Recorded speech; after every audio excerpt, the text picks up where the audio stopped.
Hello, everybody, and welcome to Mid-South Wrestling.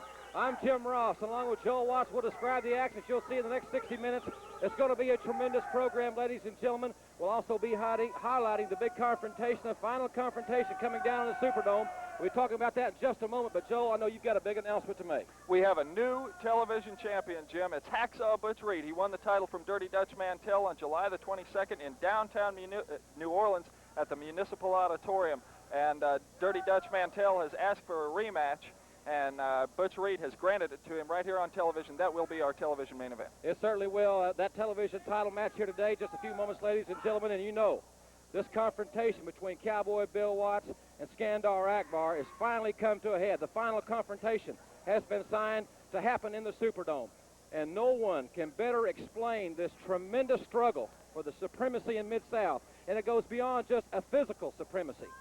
The Cowboy Bill Watts. He's at the heart of the matter. He's made several statements about this situation. Let's go now to Cowboy Bill Watts.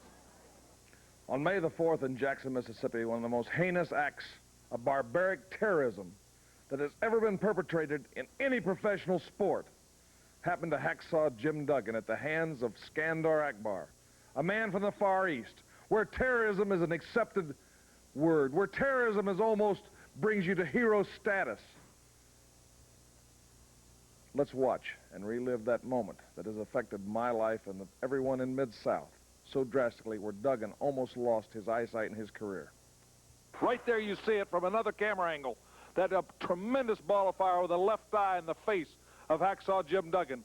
We'll be showing it to you again in slow motion. You see Kamala traps Duggan's leg where he couldn't move. And then Akbar hits him with that ball of flame again. You see the smoke flare up. You can smell the singe of hair and burning flesh. Jim Duggan, his career ended by this terrorist act. That ball of fire that shattered my life.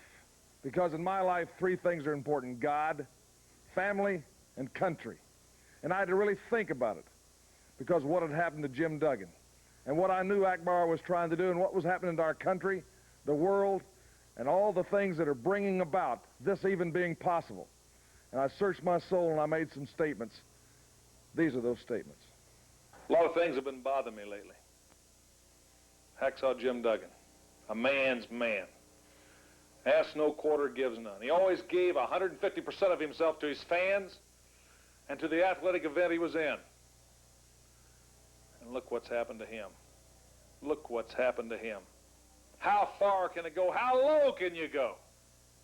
Then Terry Daniels, a fine young Marine, ex-Marine, that said, I'm proud that I served my country. I'm proud of the uniform. You don't know what it took for me to get it. I'm proud of it. I may not win every match, but I'll give it my all. And then two former draft-dodging bums bullied and doubled up on him and insulted that uniform that stood tall for America, that's gone in against insurmountable odds and at least flown our flag. I can't handle it. I can't handle it. And you know, I've just been going crazy. We terminated Skandar Akbar and Kamala's contracts. And as soon as it went into effect, Akbar finds a lawyer, because there's a lawyer that'll do anything today. They'll even sue each other nowadays. It's like a pack of dogs.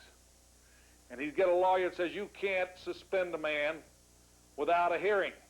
And we don't want to have the hearing right now, but you can't stop it and terminate his contracts. Even if you own Mid-South, you can't do it. You're stopping a man from making his living. Well, I'm not trying to stop him from making his living. I don't know whose life he'll take the next round. So I was sitting out there and I really trying to sort my thoughts, and I got to look at this statue of two gladiators in the days of Rome. And that's what it's all about. It's one-on-one, the purest form. Two guys locked up to settle any matter you want to settle. I'm tired of going through bureaucracies. I'm tired of saying take it through channels. I'm tired of getting stonewalled. I'm tired of getting stymied. You got every legal mind in the country will tell you 900 ways why you can't do it. Your accountants will tell you why you can't do it. The government will tell you why you can't do it. It's got to get down to the basics. Back to the basics. That's where it was when I started. A wrestler. Get in the gym, train, work hard, sign your name on the dotted line, and if you could kick somebody's butt, you won the prize and the money. I got to have one last fling at it. I can't let it stifle me. I can't be cooped up in an office and see these things happen, and my hands are tied. I got to make a statement.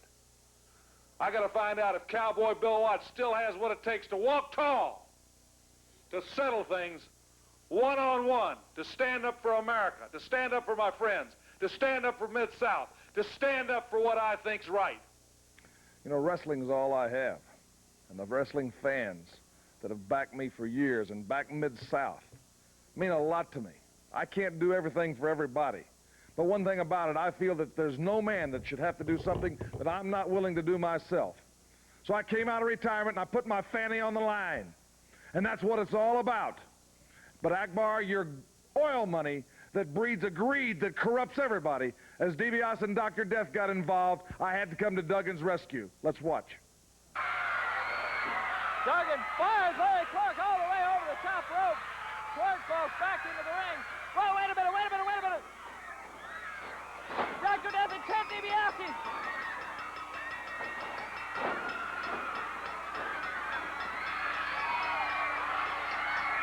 Disqualification has been rendered. Hacksaw Duggan's the winner. Dr. Death obliterates the referee. Skandar Akbar's at ringside. DiBiase lowered the glove and he nailed Hacksaw Duggan. Duggan was holding his own, but against these two awesome competitors, what can you do? DiBiase with the loaded glove, and Skandar Akbar's coming to ringside. Skandar Akbar! He's puffing the cigar. Oh my God! We gotta get some help down here. We gotta get some help. Duggan could be severely injured. Duggan is in a bad way. He's holding him off, though. He's holding him off. Oh, yeah. All right.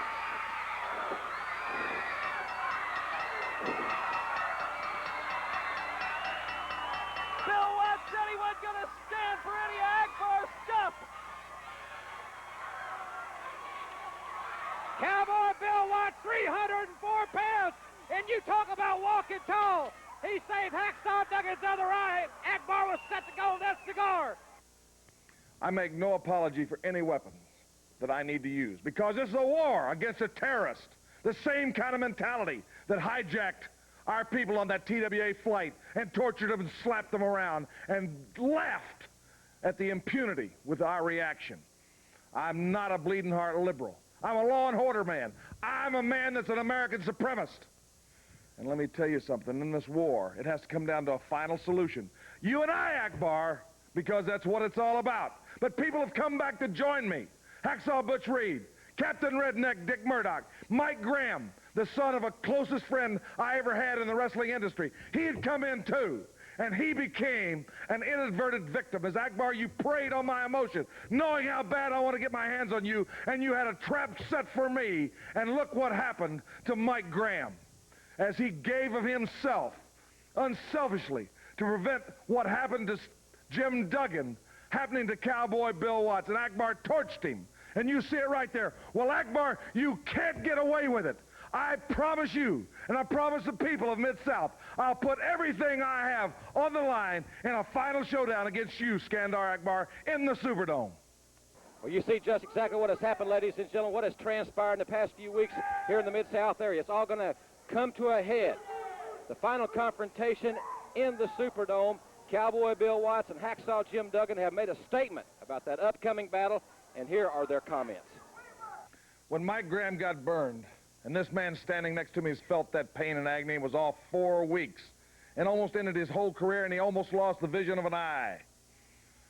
It all flushed out. Akbar, your army is flushed out. Your tactics are flushed out. It's down to survival. And in the greatest wrestling structure in the world, the Superdome, it has to take place. It has to end. That's why we've called it a missing in action match. No disqualification. If you run or leave, it's just like losing. It's got to be settled. And if Duggan and I, and let me tell you, we're putting it all on the line, everything we have, our body, our heart, our investment, our time in wrestling, the loyalty of the fans. If Duggan or I, either one of us, if we get beat, the one that gets beat leaves Mid-South for 90 days. And Akbar, if your team gets beat, you leave Mid-South because you're what's behind it all. You pull the strings on those savages. Jim, this is more desperate than Like any... you said, Bill, It's all on the line because this is the land of the free and the home of the brave. And that's why you have men like Cowboy Bill Watts and Hacksaw Jim Duggan and Dick Murdoch and the rest of us sticking together. The Superdome, everything is on the line. MIA, baby, somebody's got to go. You can't run, Akbar, because if you do, you're gone. You're going to have to face us, and the Dome is where it's going to happen. We ask no quarter, we give none, and we ask nobody to take our place. Jim, it's you and I, and that's what it's down to. You and I are Akbar. Who's going to be here? Missing in action. The Superdome. It has to happen. Both those men are very, very serious about this confrontation. It is going to be the final showdown of all that has transpired. The stakes are high on both sides of the fence. Skandar Akbar made some comments about it. Let's hear those now. It's a tough, tough world we live in, Bill Watts. As you and Hacksaw Duggan have found out. In retrospect, when you summarize everything that has happened, I could care less about you and this country. The only thing I care about is money. And right now, I'm riding high in Mid-South, and I have no intentions of leaving the Mid-South area. So get it and get it straight, Watts. I've got enough wealth to spend to the end of time to see that I eliminate you, that I eliminate Hacksaw Duggan. It's all coming down in the Superdome because I gladly agree to the stipulation because I know when you think the deck is stacked against yours truly, you're sadly mistaken. Well, ladies and gentlemen, the stakes are extremely high, as we have been saying. The final confrontation, the most sincere physical confrontation of all time. I mentioned as much mental and emotional as physical. It's going to happen in the Superdome. That's why so many fans are talking about this tremendous encounter. And ladies and gentlemen, we will keep you updated on this situation, and we'll be back with our television main event right after our first commercial timeout.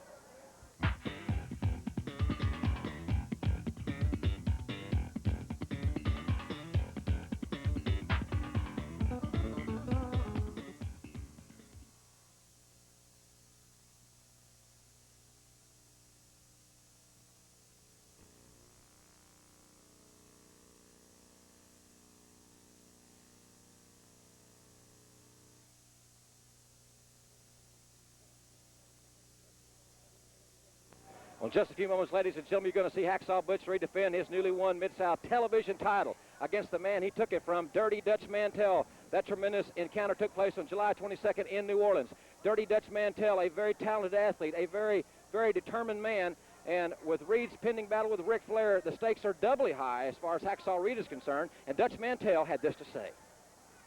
Okay, Mid-South, listen up and listen up good. Now, there's a situation going on around here that needs to be corrected.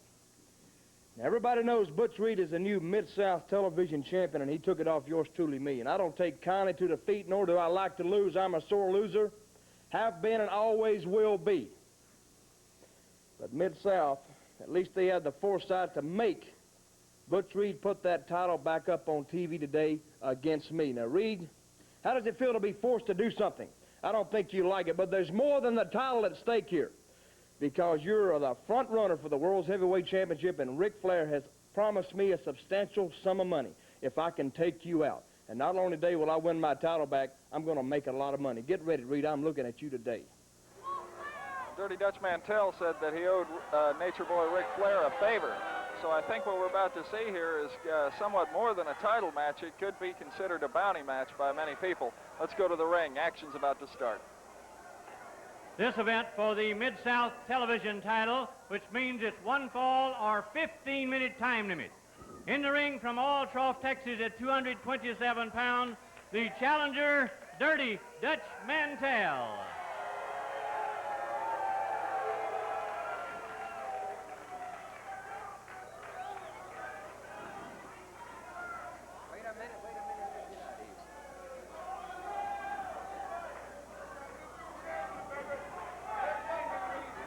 And the Mid-South television champion from Kansas City, Hacksaw Butch Reed. Well, we've got action already. The bell has not sounded. Dirty Dutch Mantell has attacked Hacksaw Butch Reed. The referee goes out on his head on the concrete. And Mantell's like an enraged animal. And he's lashing Reed with that whip. He's hitting him, Jimmy. He came right out and attacked him with the butt end of that whip, and now he's lashing him. But the pain is just getting through to Reed, and it's stinging him. But now Reed's got it, and it's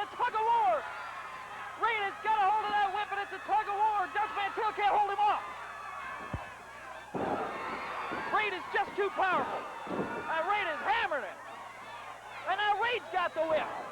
Reed has got the whip now, and he's returned it in time. There's the butt end of it. Now he's whipping Mantell. Reed is whipping Dirty Dutch Mantell. Jim, I don't know. Hacksaw Butch Reed means business. He knows the stakes are doubly high. Reed is giving Mantell back his own business. Here comes Superstar Bill Dundee, and on he comes off the top. Well, Reed is not taking any chance of any of these guys, I'm telling you. Reed is walking tall, and he's whipping them all. Reed is whipping them all. Dundee and Mantell are on the run. You talk about a man ready for battle. There you see him. Hacksaw Butch Reed, the greatest shape of his life, and he's ready for Ric Flair or anybody else. There's a supreme athlete, and he is ready to go to war. What a man, Hacksaw Butch Reed. Yes, sir. Yes, sir, he's ready to go. And we'll be back with Captain Redneck Dick Murdoch right after this from the Mid-South Network.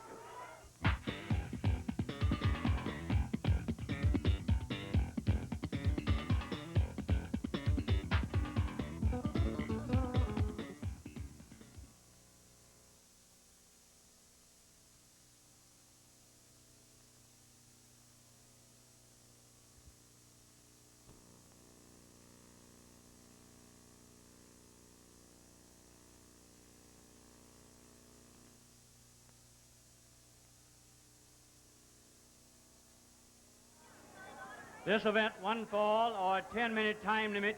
In the red corner at 290 pounds from Columbus, Ohio, Carl Stiles.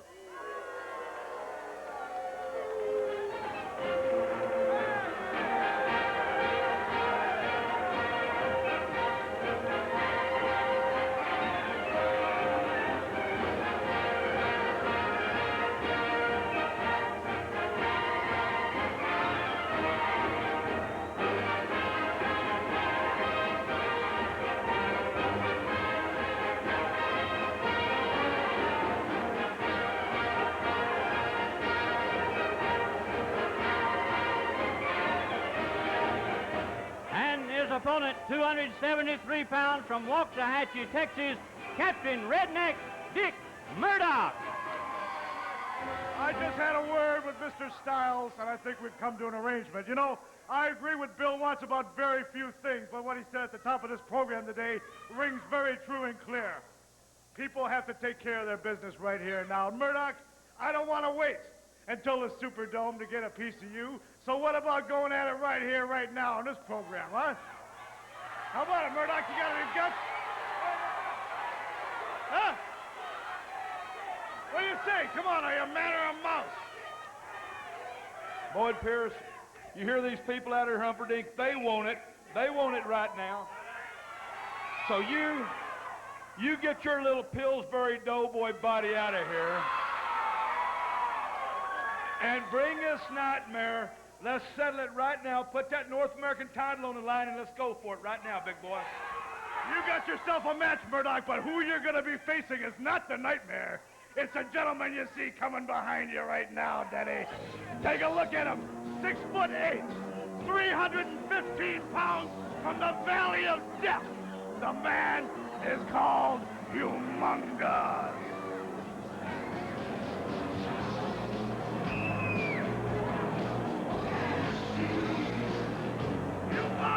Humongous, that's the man's name right here.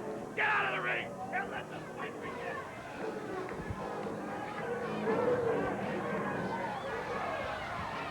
Well, it looks like it'll be Captain Redneck Dick Murdoch and Humongous. Well, ladies and gentlemen, they're calling for the bell. We've got a match here. He is Humongous, Joel, no doubt about that.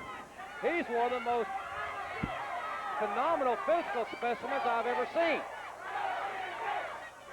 Jim, he certainly is imposing. This is an unexpected turn of events here. It looked as if Dick Murdoch was about to take on the champion for the North American title. Whoa, look at that. Dick Murdoch tied up with him. Look at the power. Murdoch with a bewildered look on his face, and I'll tell you what, it takes a little sizing up. Murdoch's been in some tough brawls. There you see Sir Oliver Humperdinck. He has really got a find as far as a physical find. in as much as this man's 6'8", as they said, looks to be well over 300 pounds. Well, Jim, Sir Oliver Humperdinck has managed some of the top talent in the wrestling world. Look at that. Murdoch down. He fired away, and that it didn't even phase Humongous. Guarantee those rights and lefts, broken jaws and teeth and everything else. But Humongous just stood there. Collar and elbow tie-up. Murdoch goes for the headlock. Good strategic move on Murdoch's part there. Off into the ropes, and Murdoch comes with a lot of velocity, but they're both staggered. Murdoch with the elbow. Murdoch with the elbow, and he hit that mask. It looked like that elbow's put down some tough men. That mask seems to, I don't know, Jim. Look at the strength of this man. He's got Murdoch up, and Murdoch weighs well over 270 pounds. Jim, this man is unreal.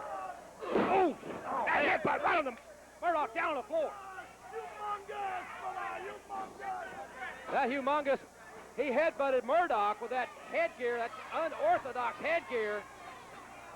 Right in the, Murdoch right in the face, and here comes Humongous right after Murdoch. Oh, he chopped him right to the forehead. He's hammered away, and he's opened a laceration over Murdoch's eye. Oh! This man is phenomenal. Vicious. He's still attacking him on the floor. Carl Fergie trying to break it up. Carl Fergie trying to break it up, and Murdoch has really been lacerated severely. He's press slamming Murdoch back into the ring. My goodness, Jim, this man is powerful. I have never seen anything like this specimen. Never in wrestling have I ever seen anything like this. Humongous. Oh! That flying headbutt, and Murdoch is severely hurt. Murdoch has been deeply lacerated, and Humongous. Now, with his version of the Shinonomaki, Humongous has got Murdoch, and Murdoch is in so deep trouble. Dick Murdoch. This is stunning the crowd. The crowd is hushed. They can't believe what they're seeing. Dick Murdoch being virtually manhandled by this phenomenal athlete. Carl Fergie checking the arm. That's twice. If he goes the third time without a response, he calls it. No!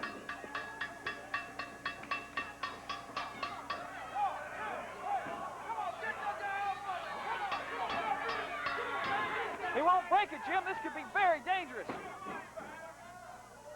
Well, ladies and gentlemen, you have seen it just as we have. They're the winner.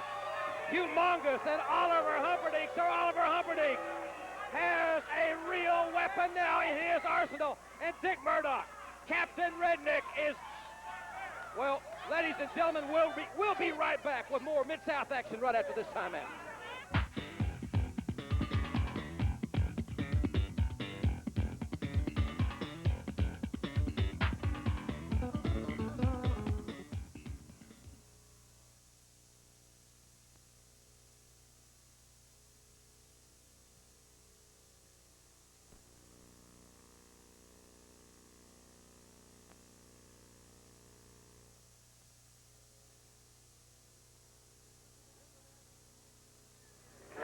This event, a tag team match, one fall with a 10-minute time limit.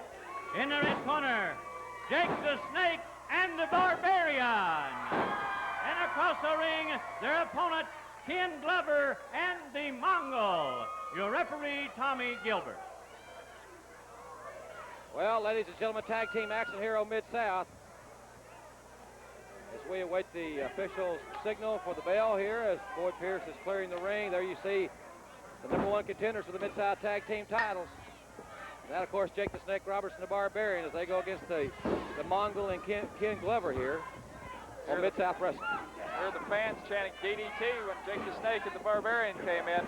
I think some of the people are starting to actually like Jake the Snake and the Barbarian. It's kind of strange, but I think it's out of their heated confrontations with Ted DiBiase and Steve Dr. Death Williams. Jake the Snake Roberts applying the armbar and twist. A lot of pressure there. Of course, Joe, you mentioned their confrontation with Ted DiBiase and Dr. Death Steve Williams.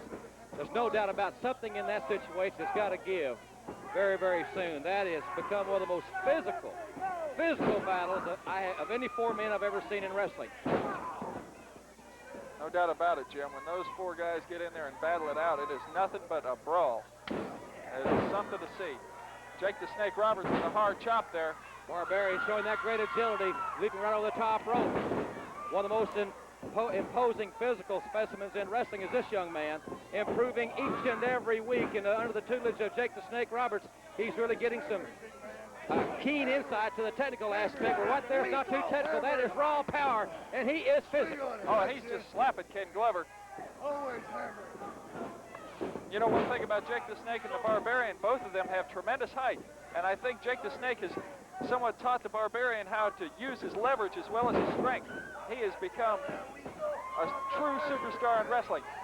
Barbarian there with a hip toss, now dropping that giant thigh across the neck of Ken Glover. You just can't imagine the mass of the Barbarian's legs. They're so long, yet the diameter is so great. Oh! Power slam, it planted him, and in comes the Mongol. And the big Barbarian just inviting him in. He is ready for any physical battle that he comes up against, as is, of course, his partner, Jake the Snake Roberts. The Mongol just going out and attacking the Barbarian. Oh, man. Barbarian caught him with a foot. Used the Mongol's velocity to his own benefit, and I think the Mongol is already out. Barbarian up to the second rope. Oh, that is so devastating, Jim. Over 300 pounds, 6 feet 8, coming off that rope. And hear the crowd. They're chanting, DDT. They want it. They want that DDT. And Jake Roberts knocks over off the apron. There he's got the Mongol. You can hear the chant. They want it. They want the DDT. And there it is. Yes, sir. Yes, sir. There's no more deadly single weapon in wrestling than that. And there's a bell. Barbarian is Planet Glover, the DDT. These men are ready. They're the #1 contenders for the tag team titles, and they're ready for Ted DiBiase and Dr. Death at any time. And we'll be back with more after this from the Mid-South Network.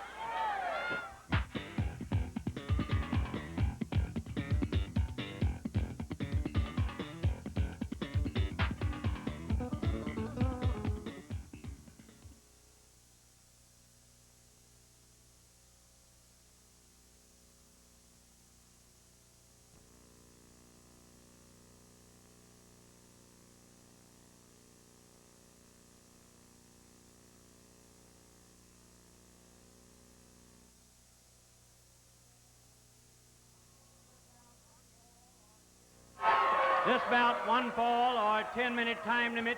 In the red corner, 262 pounds, Omaha, Nebraska, Ted DiBiase. At 230 pounds, from San Antonio, Texas, Wendell Cooley. Your referee, Tony Torres. Well, ladies and gentlemen, just a few moments earlier, we saw the #1 contenders for the Mid-South Tag Team titles, Jake the Snake Roberts and the Barbarian. Now we're going to see one half of the current Mid-South Tag Team title holders, Ted DiBiase against Wendell Cooley. Ted DiBiase and Steve Dr. Death Williams are both awesome in single competition and together as a tag team. I think they're probably the dominant force in the country in tag team wrestling. Wendell Cooley there going for the arm bar. Ted DiBiase takes him to the inside. All four of those men, Jake the Snake Roberts, the Barbarian, Ted DiBiase, and Steve Dr. Death Williams are all such great athletes.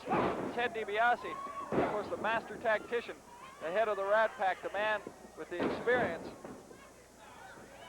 He is really a force to be reckoned with. There he's using the hair to pull Wendell Cooley into the turnbuckles. Tony Torres calling for the break. DiBiase really connected with those forearms, those elbows. Cooley goes for a high-risk maneuver.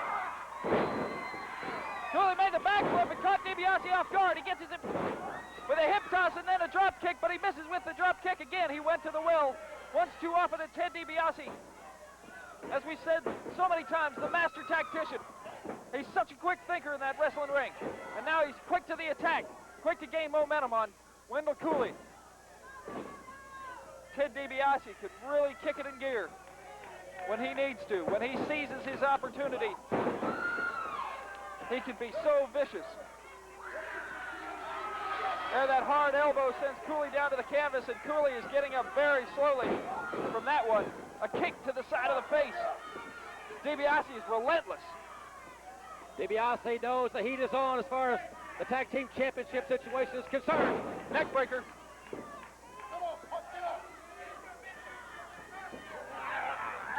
DiBiase with another vicious kick to the head of Wendell Cooley. Jim, I think this kind of tactic on the part of Ted DiBiase is a direct threat to Jake the Snake Roberts and the Barbarian. Their focus and their energies are directed 100% towards each other. There's DiBiase using the ropes again. And it's so frustrating. He's a great athlete, but he's always resorting to tactics like that. Unnecessary tactics, but effective nonetheless. There he goes back after Cooley. Power slam! Oh!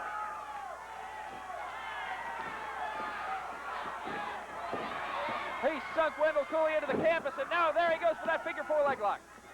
The figure four leg lock, Ted DiBiase is a master at it. Tony Torres asking Wendell Cooley. Ted DiBiase the winner, and a very impressive victory indeed for that man, Ted DiBiase. And ladies and gentlemen, we'll be back with Al Perez versus Jerry Gray right after this.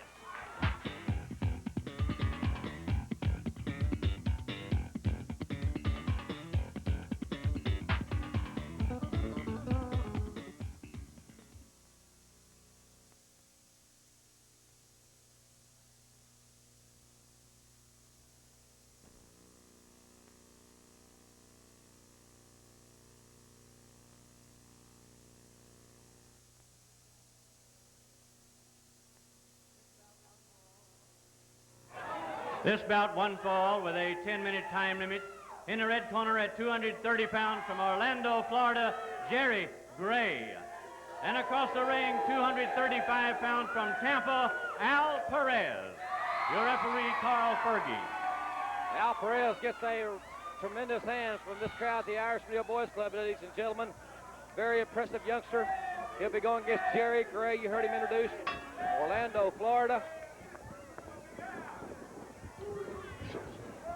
Collar and elbow tie up there, and Al Perez goes straight to the fireman's carry and puts Jerry Gray in a pinning predicament quite quickly.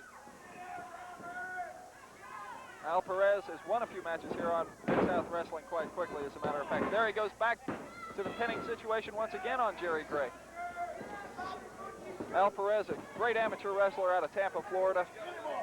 Great collegiate background. But you know, the mark of a true superstar is a man who can grapple with you on the mat, but he can still go when it comes down to a brawl. Al Perez, thus far, we haven't really seen, he hasn't had to use that other side of the coin, as it were. He has stuck basically to his wrestling skill. We saw him with Dr. Death in a deep predicament at one point. There he goes behind Jerry Gray again, and Gray is finding it hard to get into an advantageous situation on Perez. Perez handling him quite easily when it comes to just down-to-earth wrestling. There he goes to the hammerlock. Here Jerry Gray hollering out in pain.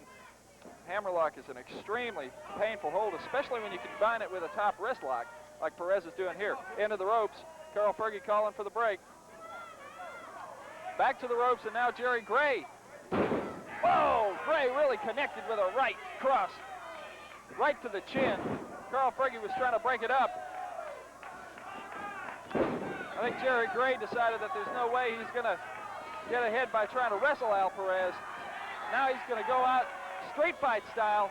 He's got Perez on the ropes. Gray managing to gain a little bit of momentum here. A double knee straight to the chest. Gray, a highly improved wrestler. Seen him once here before in the Mid-South. He's put on some weight. Oh, Gray up it. A hard right down to the chin, neck area. Perez kicks out. Fans now starting to get behind Al Perez. Perez with a kick to the midsection. There he's firing back. Ooh, what a right hand. Man, he nailed it. He nailed him with that right hand, and down went Jerry Gray. Perez pushing Carl Fergie out of the way. He says, if that's the way you want it, Jerry Gray, that's the way you're going to get it, brother. High elevation, whoa! They put Jerry Gray to the lights. Perez is furious, a look of anger on his face. Whoa! He is really hammering Gray. Gray went to swing at him. But Perez caught him with that belly-to-back suplex. Al Perez, he's lightning, ladies and gentlemen, and he's victorious. And we'll be back with more exciting Mid-South action after this word from the network.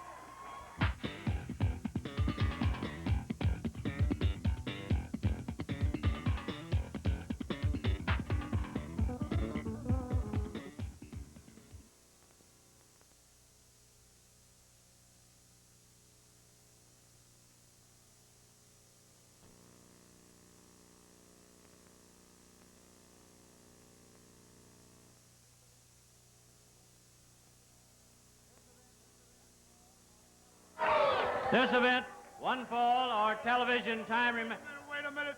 I don't want anybody ever again to ask you who Humongous is, because everybody saw him beat one of the top-ranked wrestlers in the world right here today. Now, it's my pleasure to introduce to you your North American heavyweight champion, the Nightmare. And the Nightmare's opponent, at 220 pounds from Chipley, Florida, Jerry Backlund. Well, ladies and gentlemen, there you see Sir Oliver Humperdinck, and he has got two tremendous athletes there. Humongous, climbing right over the top rope, right down to the floor. And the North American champion, the Nightmare. Sir Oliver Humperdinck really assembling an army here, ladies and gentlemen, quite an arsenal. The Nightmare goes right after Jerry Backlund. Very quick to the attack. Many instances we've seen the Nightmare where he's been calculating and methodical, but he is going direct to the attack on Jerry Backlund. You can hear Sir Oliver Humperdinck. Tear him up! Ah, more Nightmare Denny! Give him more! Sir Oliver Humperdinck encouraging his North American champion to do more damage, and he is certainly following his manager's wishes. As you see in the lower part of your screen there, Humongous alongside Sir Oliver Humperdinck, as the Nightmare is completely dominating Jerry Backlund. Jerry Backlund hadn't even got out of the starting blocks yet. It has been all Nightmares thus far in the match. There he picks Backlund up. A Nightmare with a powerful bear hug. He has got Jerry Backlund up in the air. Referee Tommy Gilbert asking Backlund if he wants to give it up. The Nightmare, so vicious. He is really applying the punishment to Jerry Backlund. Well, I have never seen the Nightmare look more impressive than he is here right now in Mid-South Wrestling, ladies and gentlemen. And it looks like, well, I'll tell you what, this man, Humperdinck has done something for this man's career. Look at that! He's press slamming. He's holding him there. Oh. He is so powerful and so thick.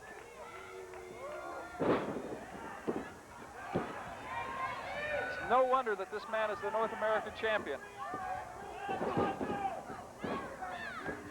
He has proved himself thus far. He hasn't been a paper champion. He has defended his title against some tough people.